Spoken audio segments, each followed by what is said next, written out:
So I want to thank you. With me, I will be very brief. And I'm happy our captain, our chair, said that we must, as workers, be involved in all political activities and campaigns. And if there are any other formations of any committees, these workers should be part and parcel of those arrangements. Unajua siku hizi maneno imebadilika kidogo. Me am KANU, you know very well. Sisi wakati wa KANU tulikuwa tunaenda kwa Moi, ukienda usubuhi anasema na Atwoli umetembea namna gani wapi, hata ka briefcase. Tena tunakutana na wengine wafula wa Msamia nao wanatoka huko tena na briefcase. Tulikuwa tunakutana hivyo. So campaigns za siku hizi zilibadilika na zilibadilishwa na our third president Mwai Kibaki.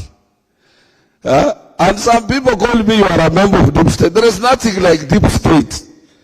And the Honorable Prime Minister is here. I can hardly move from my place in Kajiado and meet President Uhuru Kenyatta at will or as I wish. It's not easy. But as I told you in our meeting, it's a commitment. It's a commitment to make sure in whose hands are you people going to be. It's a total commitment. As a person whose mandate stems from a pressure group to pressurize for a change that is positive, change that is relevant, change that can protect working men and women in this country. That is why I am fighting, I have been fighting as a person, as a Atwoli, to make sure before you joined me, to make sure that we are understood. And I started in 2014. Because you people, as from responsible trade union movement, you must be aware that who is coming to manage your economic affairs of your country. Will we be able to put up or put in some mechanism that can allow our economy to grow or to spur economic growth and hence employ more people, improve terms and conditions of service of our members? When I look around, there is no other person other than His Excellency Raila Amolo Odinga. Na Mungu akikusaidia, Mungu anaenda kusaidia. And I want to thank Sister Rosa. Hakusema if. Maybe in my speech there is nothing like if. I am a bad loser. There is nothing like losing. I don't lose. And I don't join any persuasions that is going to lose. I hate being weak. Nobody wants to be associated with a weak person. We are winning. We are winning. We are winning. Na tukishinda, Baba atatusaidia hii kitu inaitwa SRC. SRC, when we welcomed it, it was an advisory role. Now it has centered itself in management of industrial relations practice within public service unions. Hindrance. And the law convention number 87 and number 98, it gives you freedom of free collective bargaining as enshrined in Article 41 of our Constitution on CBS. No hindrance in between. And we are anchored at the International Labour Organization, where I serve as a Raila governing body member. So the SRC is an illegal, amorphous, an organization if it's not operating on an advisory role. So it's supposed to stop any CBA that has been mutually entered into between the parties. Yes. Yes. And I think I know our incoming president will look at it from that perspective. The other area is strengthening of social tripartism. Workers, employers, and government. And I know we'll do that to narrow the gap. Hapana kama tulivyo sasa, where the minister can sit and his group, they organize their own people for Geneva without involving employers and workers. And I think somebody should be able to tell them, but since we have only 2 to 3 months for our incoming president to come and make changes that will be favorable to working men and women in this country, we can put up with that. And the other area in the memorandum is in the constitution we are reflected somewhere that workers wao wanakuwa nominated katika bunge. Now we don't want to go, Your Excellency, through political parties. We need to have our own constituency so that these people meet and say, welcome, Madam Governor Charity Ngilu. We need to have our own constituency where you will be able to nominate your own representatives to parliament, not through political parties, not through my Kanu political party or another political party, or Wangara's ODM.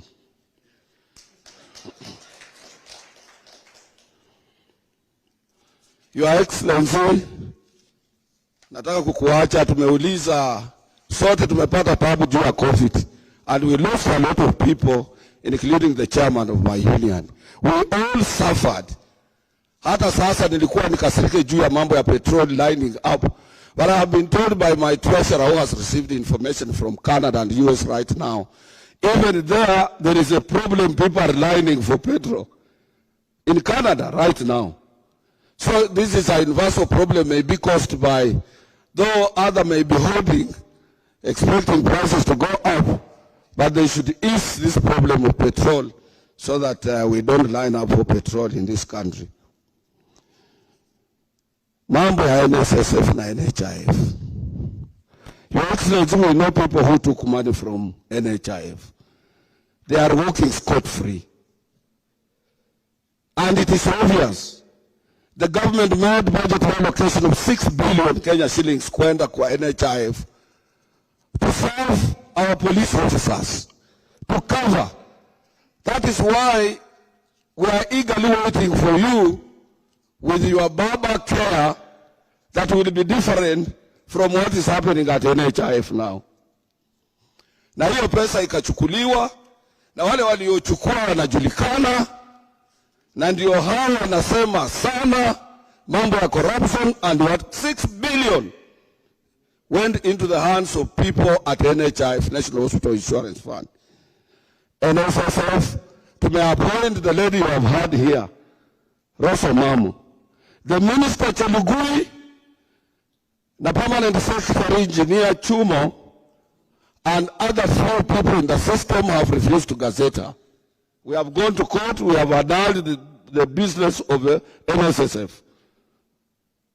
Simply because wanasema sijui nini, no explanation.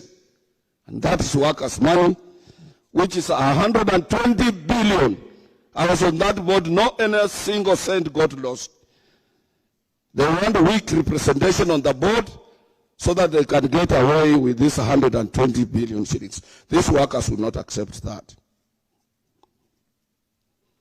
Lastly, I know the other things you will be able to read. Utajua kila kitu ambacho sisi tunataka, tumetengeneza memorandum yetu. We will hand it over to you at appropriate time. But I can assure you, as I said 2014, that William Samoei Ruto will not be the president. I have repeated on special occasions, including on the media and what have you. That still links into my mind. And to me, that is the way. And you are going to get there, and we are going to get there, all of us, tukimarch na wewe pamoja. Please, it is our sincere request that let these people, workers of this country, the Republic of Kenya, be in the center of your system and your government, so that they will be able, as your soldiers, to protect you, Your Excellency. Lastly, we welcome the ILO Convention 190, which gives us fair approach on both sexes, both men and women, to limit the gender harassment and violence against our own men and women. If that one is ratified by Kenya government, we would have completed our journey towards our sisters and brothers who are harassed on a daily basis from their various places of work up to the house. It is pathetic in this country that people, whatever you want, you must go to things that lead you to Ruto's economy of bottom up. Who wants to see somebody's bottom down? So these are some of the things that this ILO convention addresses. May I take this opportunity with a lot of humility and very humble to invite the incoming 5th President of the Republic of Kenya, the Right Honorable Raila Amolo Odinga. He's a data, he has information of all of us and history. You are welcome, sir.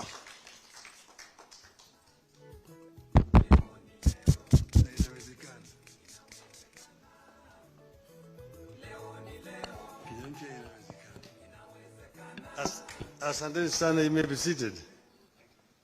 What Atwoli did not say is, he didn't say shenzi sana.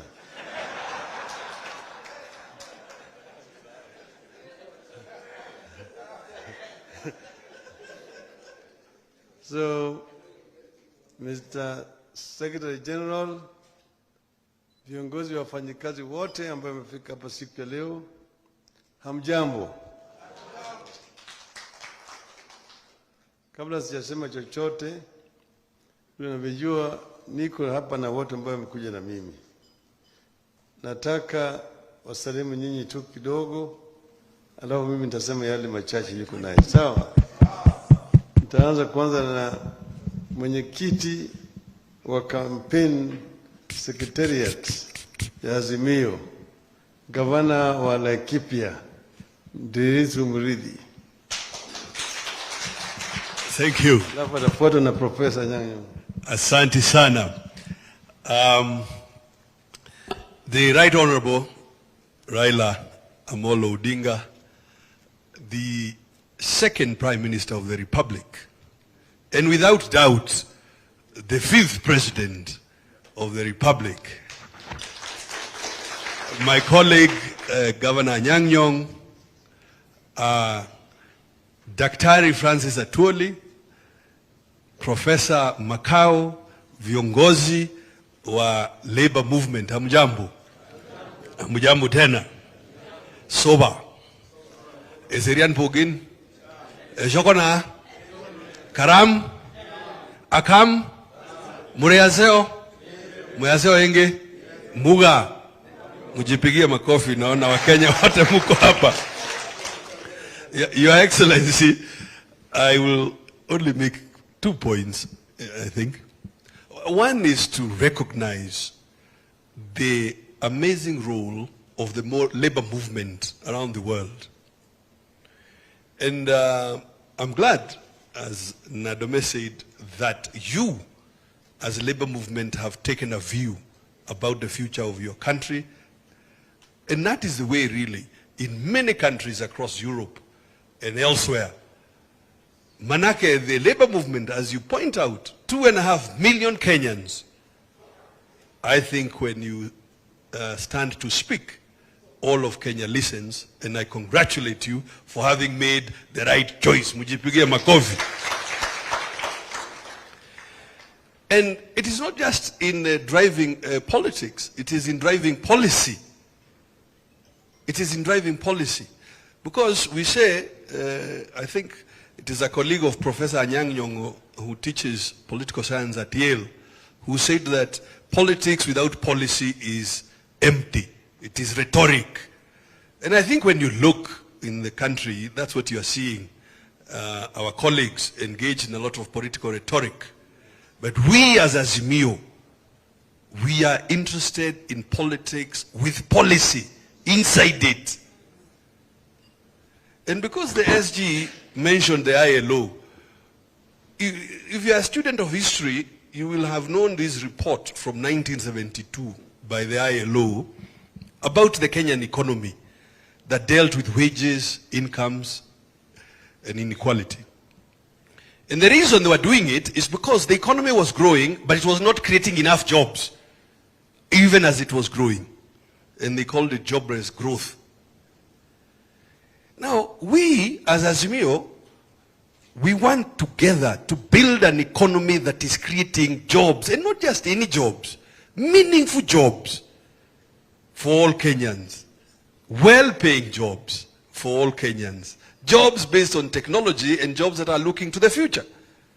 So we are really pleased to have the opportunity to come and say jambo and to thank you for declaring your support for the 5th President of the Republic, Raila Amolo Odinga.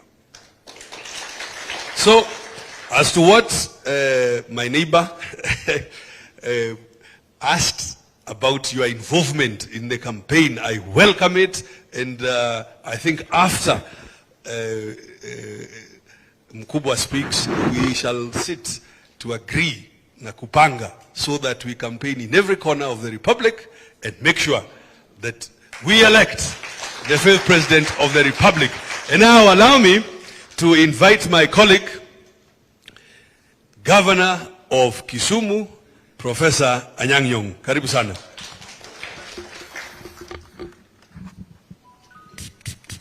Asante sana mwenyekiti wa Azimio la Umoja. Asante sana kiongozi wetu Mheshimiwa Raila Amolo Odinga the 5th na Francis Atwoli brother zetu, who has led the trade union movement in this country with the eagerness and strength it deserves. Asanteni sana. I just want to say one thing, maybe two. One, that we appreciate and recognize the role that the labor movement in this country has played in the development of this country, and to begin with, in the achievement of independence of this nation. Had it not been for people like Makan Singh and T.J. Mboya, who are known unionists who combined with the other nationalists, Jaramogi Oginga Odinga and Jomo Kenyatta, we would not be here today as an independent nation. One of the reasons why they did this was because they laid primacy on the unity of Kenyans to achieve independence. Marx once told workers of the world, unite. You have nothing to lose but your chains. I would tell Kenyans today, Kenyans of today, unite. You have nothing to lose but your disunity. The Prime Minister has laid one important emphasis on national unity. Why is national unity so important in Kenya today? Because we know that rule of divide and rule is what has taken us behind in our development from independence to today. The game of divide and rule in Africa is what has kept Africa behind by the imperialists from independence to today. And the Prime Minister lived through this, and he knows that if we do not unite, may we dwell in unity, peace and liberty, plenty cannot be found within our borders. And workers are the productive class. Brother Atwoli, thank you so much for uniting these people, because they are the productive class of this nation. And we need you. Having that quality and having that experience, we need you to support the 5th in bringing the 3rd liberation of this nation. That is economic liberation, of which you are the centerpiece. Amasivyo. If we don't plan to unite, we will plan to fail. Those who do not plan to develop, plan to fail.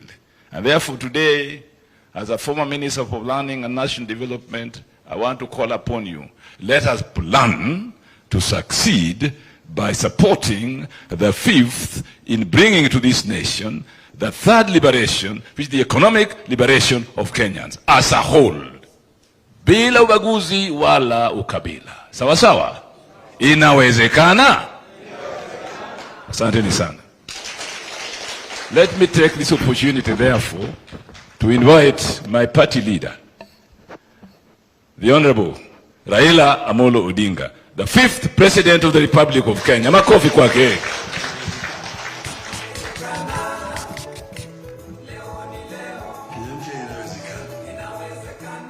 Hi.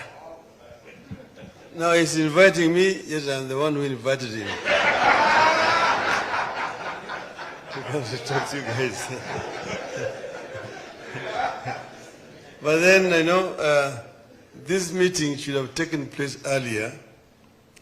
My brother, my Shemeji, Francis Atwoli, had invited me about 2 months ago.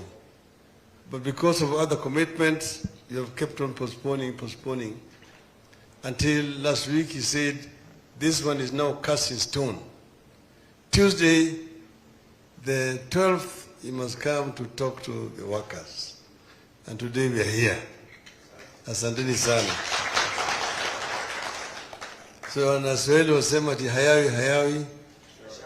hayawi. Huwa. Sasa tumefika siku ya leo. And I'm happy to listen to workers, representatives, and their concerns. Professor has told you about the role that the union has played in the history of this country. We were there, we were young boys in that period of time when you had the KFL, at that time Tom Boyer, as the Secretary General. You had got the Dock Workers Union in Mombasa, then Dennis Akumu. You had the Railway Workers Union. All those are the unions here, which were very key in agitating for independence of this country. But what happened here was not unique. It happened also in other countries, in Tanganyika, in Ghana, then Gold Coast, in Nigeria, all over Africa. The trade union movement were the pioneers in the struggle for independence of Africa. So trade unions are therefore very, very key. And post-independence, also the trade union has played also a very important role up to today, where we are today.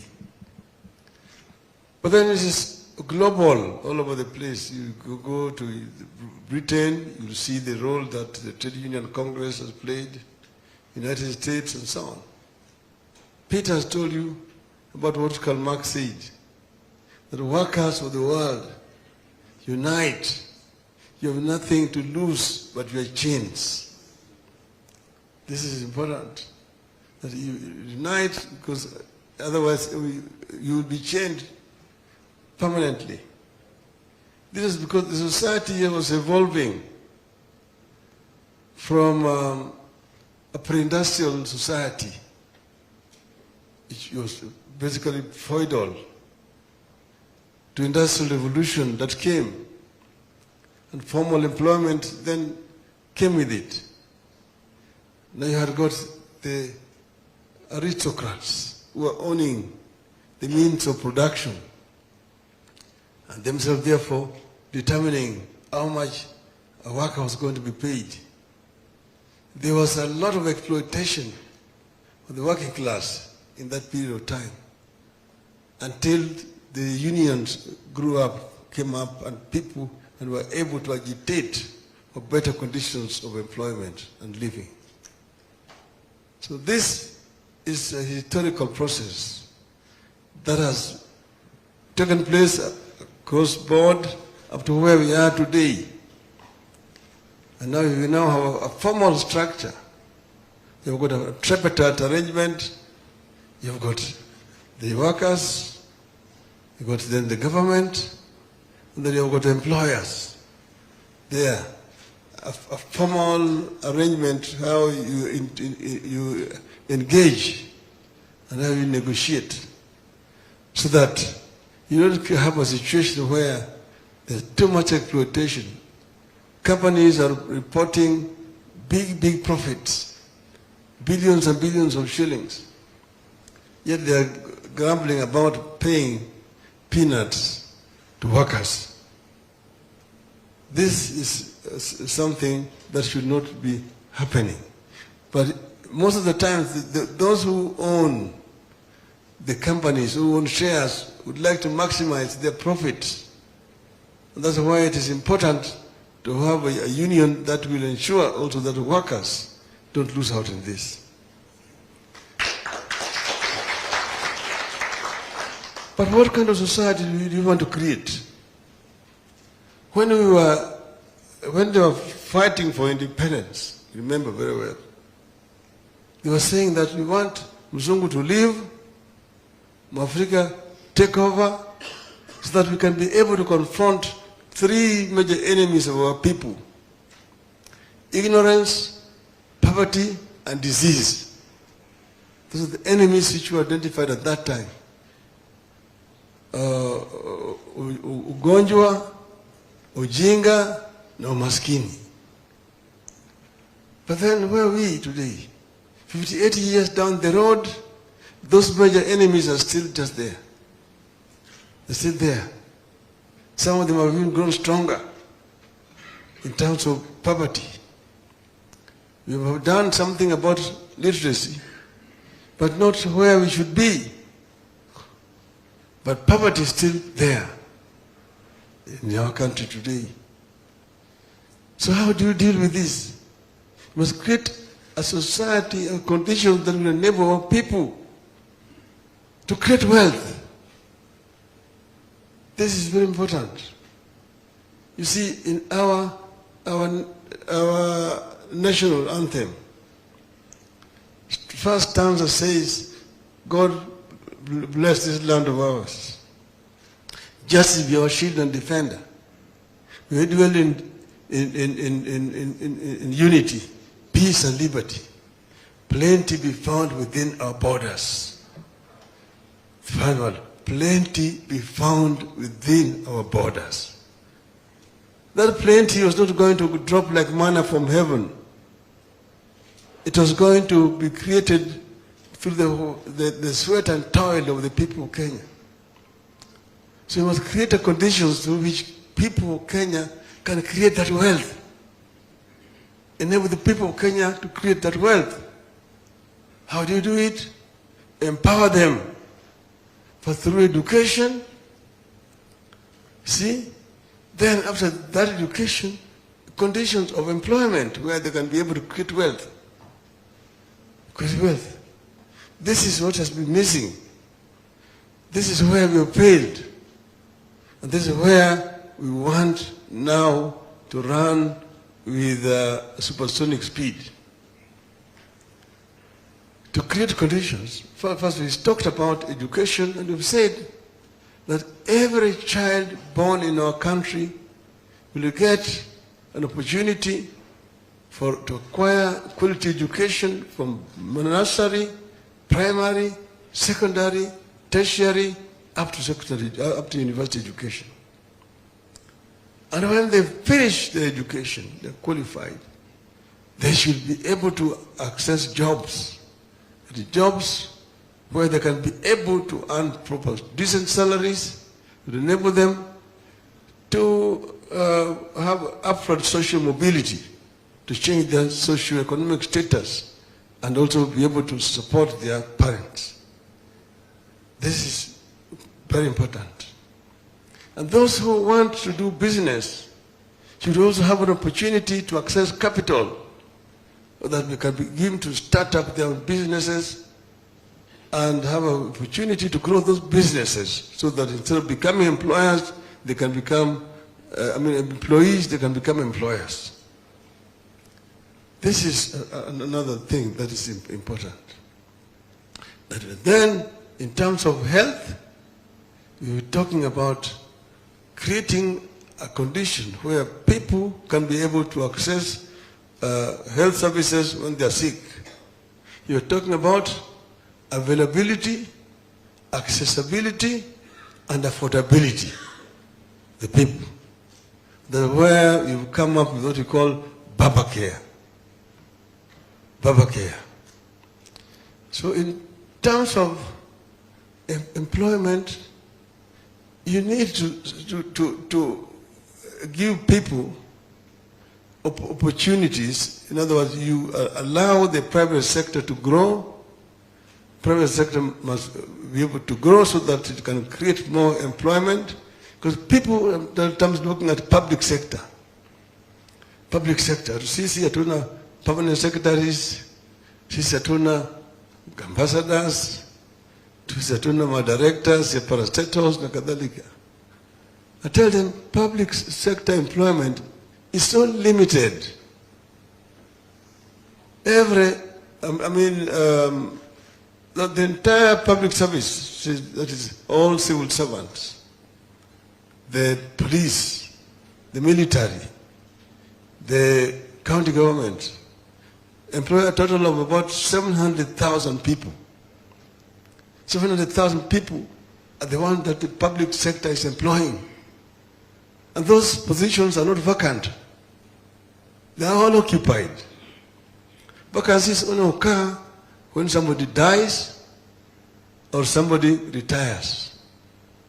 And that is about 10% of the total. Out of 700,000, 70,000 per annum.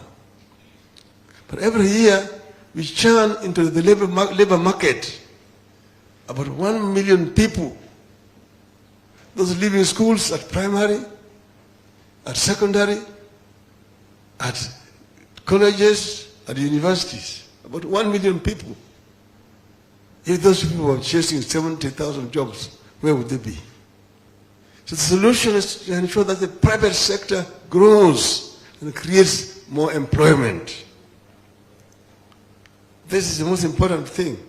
So that's why we must encourage the private sector and remove all the impediments that are making it difficult for private sector to grow. Things like infrastructure. You guys all know. The infrastructure is a major impediment to investment in this country. A unit of electricity costs 14 cents, US cents here in Kenya. In Egypt, it is 3 cents. So most of the manufacturers will migrate to Egypt and go and manufacture in Egypt and export back to Kenya. You're exporting jobs to Egypt. You're exporting jobs to China. You find all these goods from China coming to your market here. In my earlier incarnation, I was an entrepreneur in the industrial area. I've been a worker, I've been an entrepreneur. Industrial area was very busy. Those factories employing 500, 1,000 people. Today it's a distressing sight. They have become warehouses. From manufacturing to warehousing, basically storing containers, carrying goods from China. So we've exported our labor to China. We need to change this here and not only retain those but to create more employment here in our country. This is very, very important. Then you go to Singapore. Somebody leaves a university or leaves a college or whatever it is, after has been trained, they've got skills, you are employed. The moment you are employed, that letter of employment alone is enough guarantee for you to get a house. You just take it to the housing department, that letter of employment is enough for you, you'll be able to get a house, a 2-bedroom house. If you're a bachelor, if you're married, you get a 3-bedroom house. And you live there, if you live it's a 2-bedroom house, when you get married, you can go back through the same scheme and get a bigger house. Just that letter of employment alone is sufficient. Well, what they have done is to build more housing. Because that's how you move your people to the middle income status. The middle class is growing. So affordable housing is very, very important. And this is housing for workers. Not those who can afford to buy, those who earn more, will go to the other schemes where they buy houses for leisure and so on and so forth.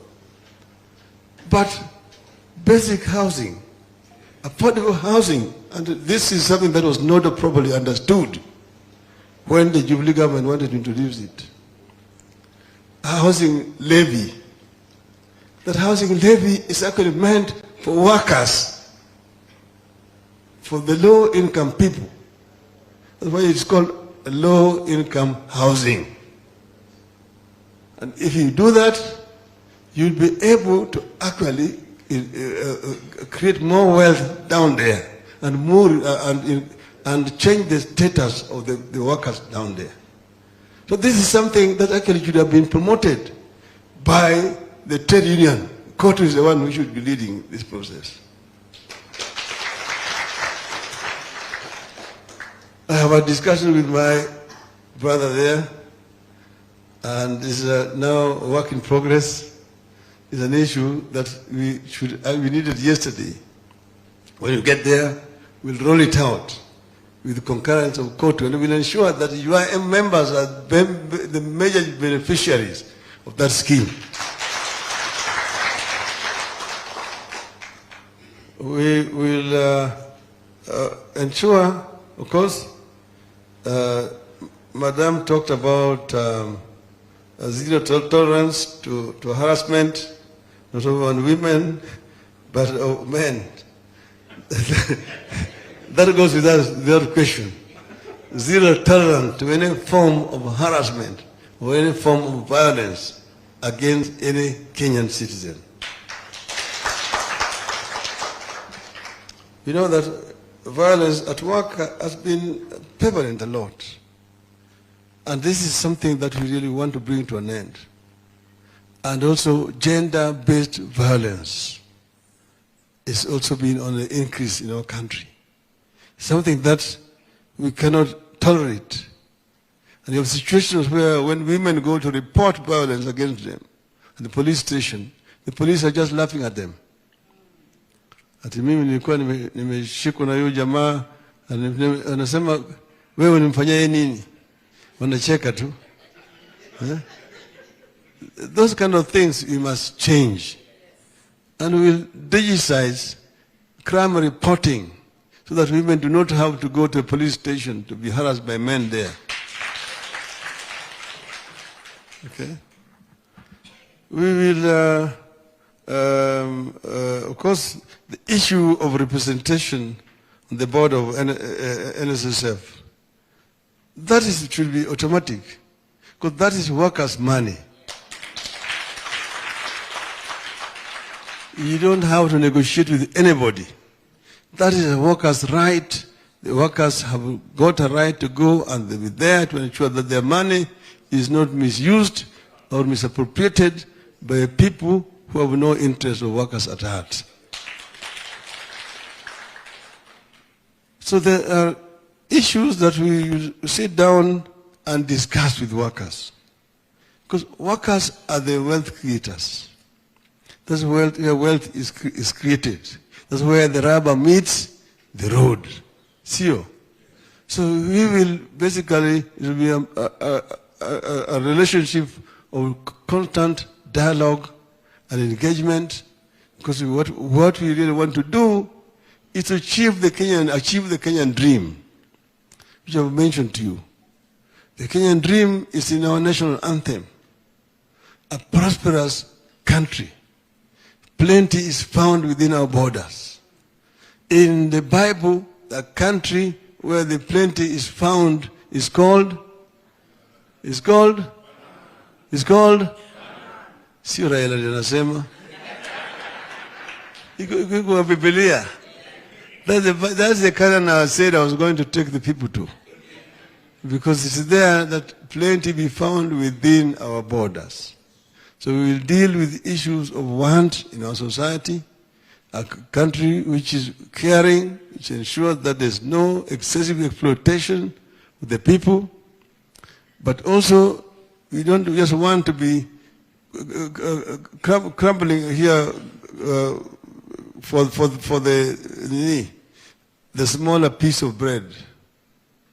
You see, when people are just, with the problem we have here, everybody wants this piece of cake.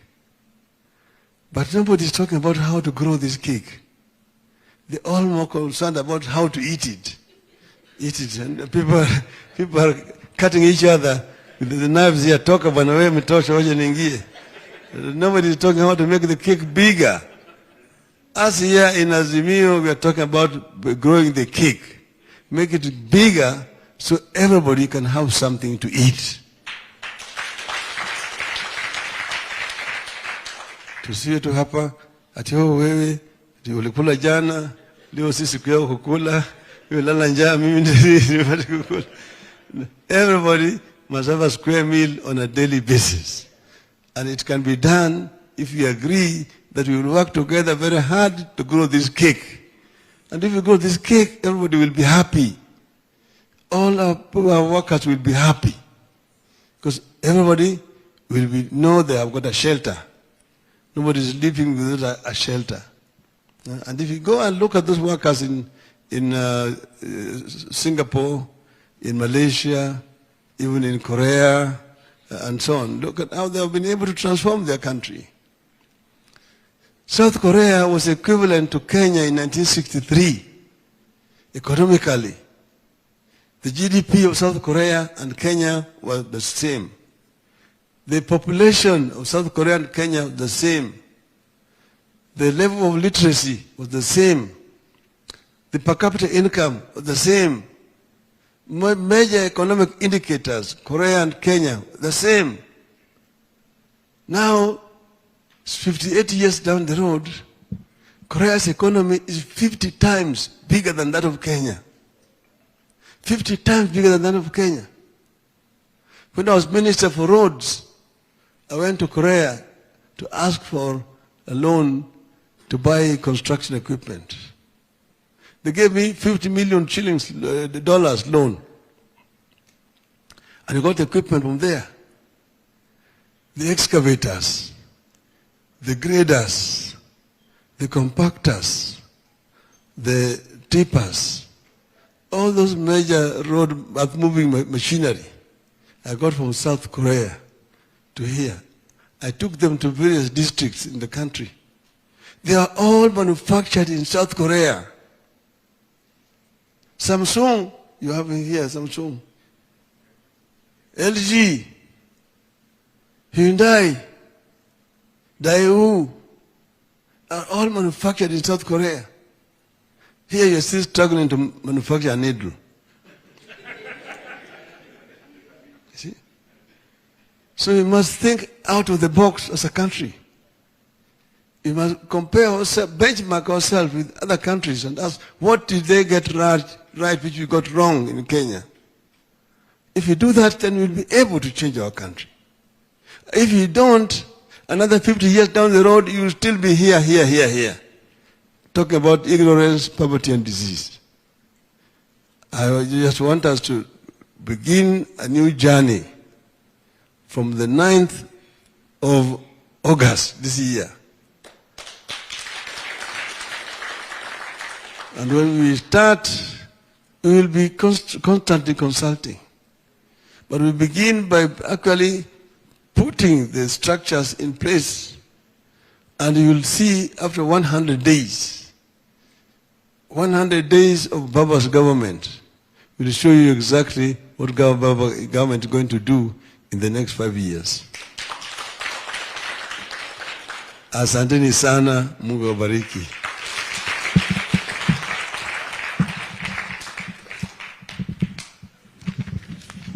Sorry, before we move to the next session, His Excellency, the Prime Minister, it's always a tradition after all those nice speeches, assurances, and comfort that when you assume the leadership, you will give priority to workers. And also the good speeches by those distinguished guests that accompanied you allow us to have Honorable Robert Duba to give a vote of thanks. Karibu, Robert.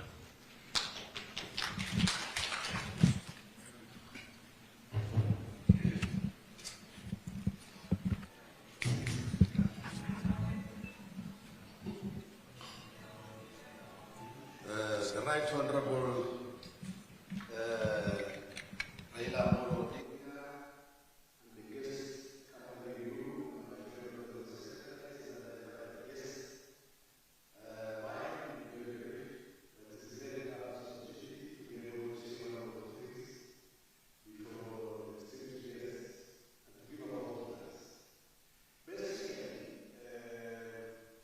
for those of us who are here today, it's great. You have had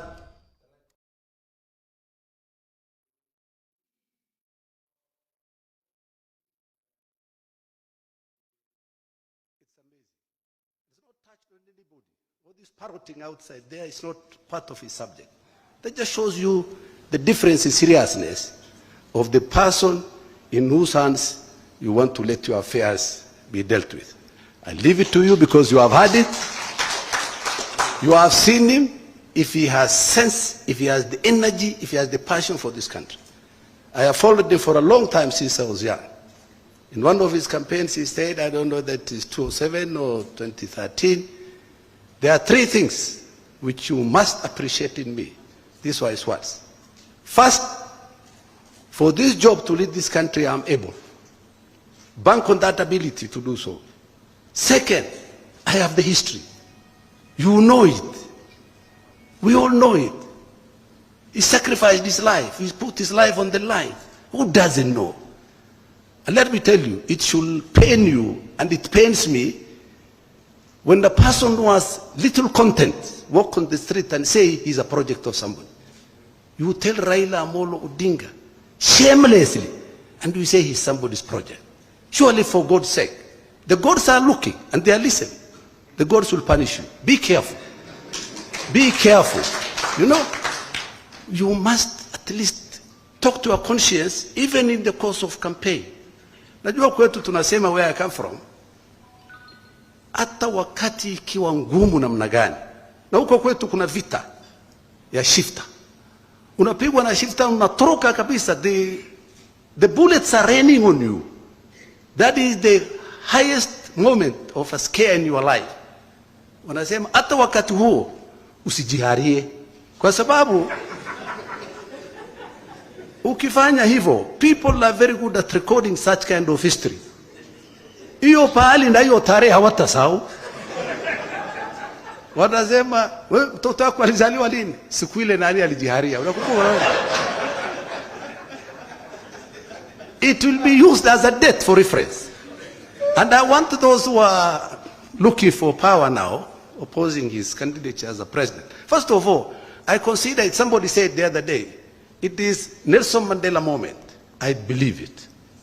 If Kenyans are serious people, and I want to beg them, for your own sake and the sake of your country, just look back a little bit. What is all this literature outside there against his candidature? What are the contents? You have had it here today in a speech of half an hour or 1 hour. So I want to plead with you, and I want to thank you. Have the patience, you are right, Honorable. Continue with the energy that God has given you, so that at least we get a test in the course of your life as you wind up your leadership history, so that we get a test and get a blessing from you. I want to thank you so much, and I want also to thank my brother Francis Atwoli.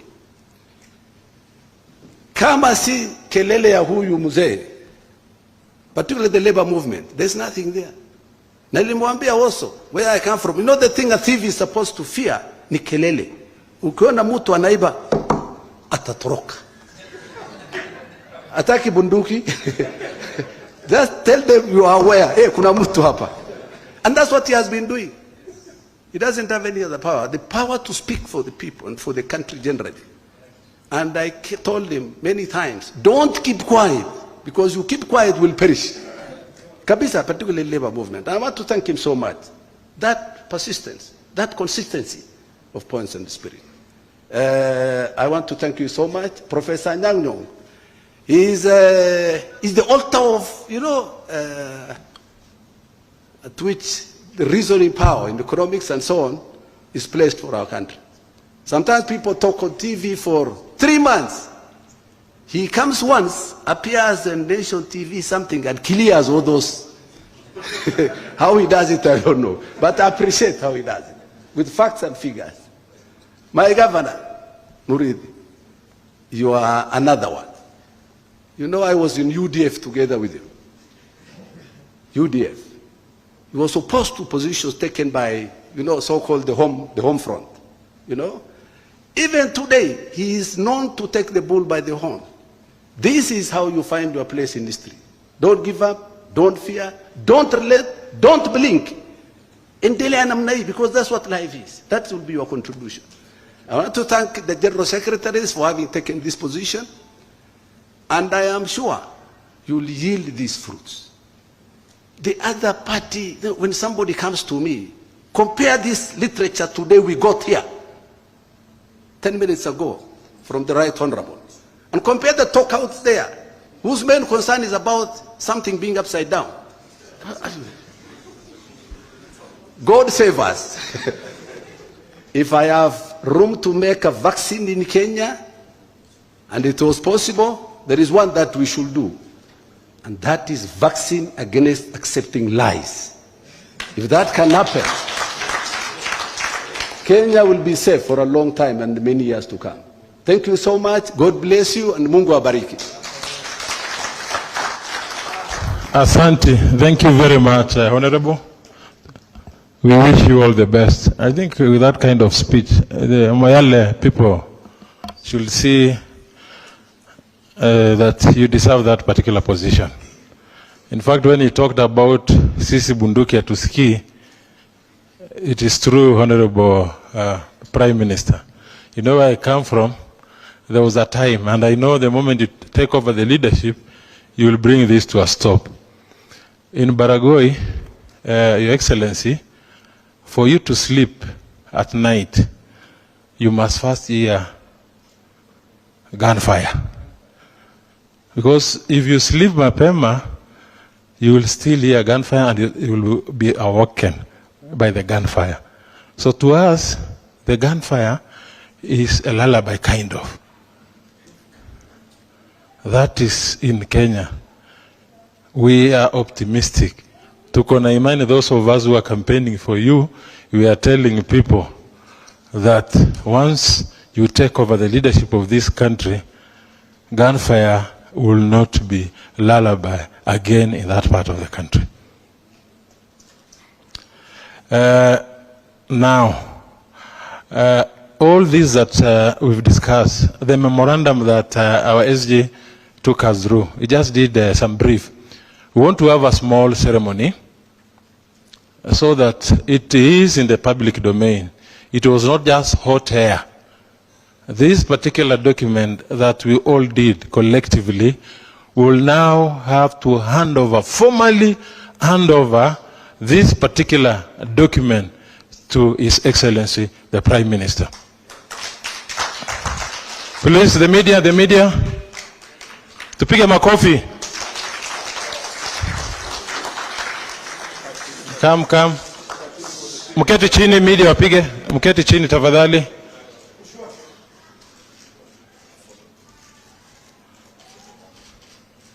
All workers' issues, Kenyan workers' issues are in that document. Come 9 August, the first 100 days, we know His Excellency will be implementing part of that document. Tumpige makofi. Okay. Now we want to wind up with a photo session. His Excellency the Prime Minister, if you don't mind, I'm advised that it will be done here, where we'll all stand behind. You get seated, we stand, all the General Secretaries to come, we stand behind, yeah.